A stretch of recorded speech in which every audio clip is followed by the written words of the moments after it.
Fahalemerabantsika tsirairay avy-indray tratry izao zoma maraina fa enina ny volana jiona izao misaotra an'Andriamanitra isika fandatany manokana nandritra ny iny anemana iny ary ombantsika manjakariva amin'ny lafiny rehetra Kristy. Andray ny ten'Andriamanitra indray isika amin'ity anio ity aoka ny fanahy masina ampianatra antsika sy ankahery antsika amin'ny fahamarinany. Lohanderantsika namofonainan'io dia efa afakisika. Itombandriamanitra eo mbola vempisaoranao izay ny amin'ny fitiavanao.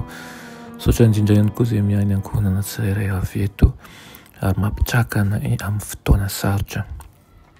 Mangataka aminao izahay mba hitenenanao anay amin'ity maraina ity. Amin'ny anaran'i Jesosy. Amen. Lohateny mofonainantsika androany dia manao hoe izaha ny toetra amin'ny fisian'ny mahantra.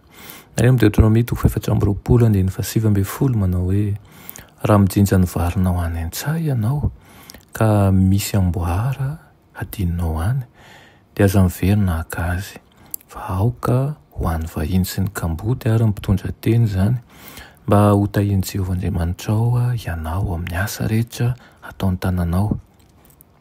Naseho ahy fa ny fitondran'Andriamanitra no nahatonga an'ireo mpitondra tena sy ny kambody ny jamba ary ireo azy pahoriana amin'ny fomba samihafa hanana fifandraisana kristianina ety dia ety amin'ny fiangonany mba hizaha toetra ny vahoakany ihany koa sy hamolavolana ny toetran'izy ireo.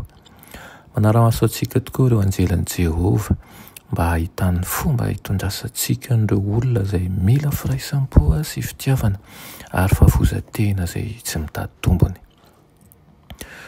Raha tena manaraka ny fivavahan'ny Baiboly isika dia ahatsapa fa manana trosan'ny fitiavana sy ny fahalemem-panahy izay tokony hifaina amin'ny Kristy amin'ny alalan'ireo zanany.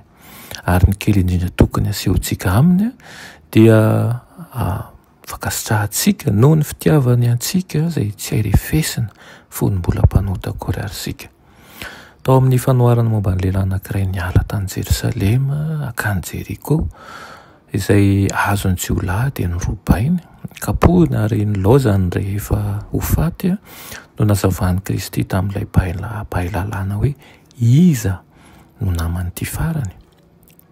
Nahitan'io lehilahy io tao anatin'ny fanaintainana ny mpisorona sy ny levita saingy tsy nampiotsina ny fon'izy ireo ny zavatra nilaindra lehilahy. Nataon'izy ireo aza izay hitifina azy dia lasa mively lalana izy. Nandalo teo amin'io lalana io ilay Samaritana ary rehefa hitany fa nila fanampiana ty olona hafa fireneny ty dia tsy nanontany izy raha toa havany na mpiray firenena na iray finoana aminy raha lehilahy fa nanampy an'ilay nijaly izy sady izany tokoa ny tokony natao. Nambaran'i Kristy fa io Samaritana io no naman'ilay lehilahy maneho sokajin'olona ao amin'ny fiangonana izay tsy miraika manoloana an'ireo mila firaisampo sy fanampiana ilay levita sy ny mpisorona.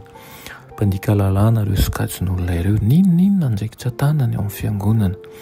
Ilay Samaritana kosa dia maneho sokajin'olona tena mpanampy marina an'i Kristy ary koa manaraka ny ohatra nasehony eo amin'ny fanaovan-tsoa sy ny fanomezan-tsoa.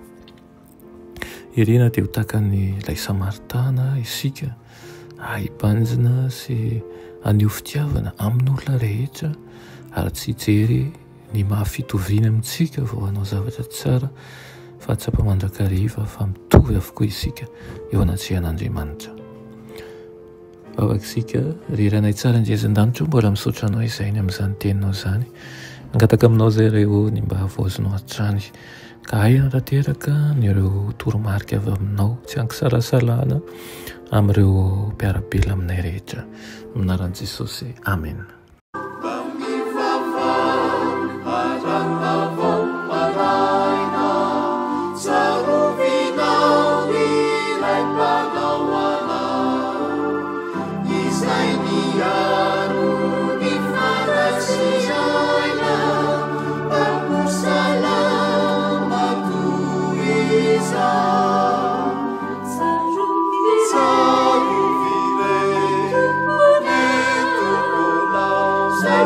Yeah.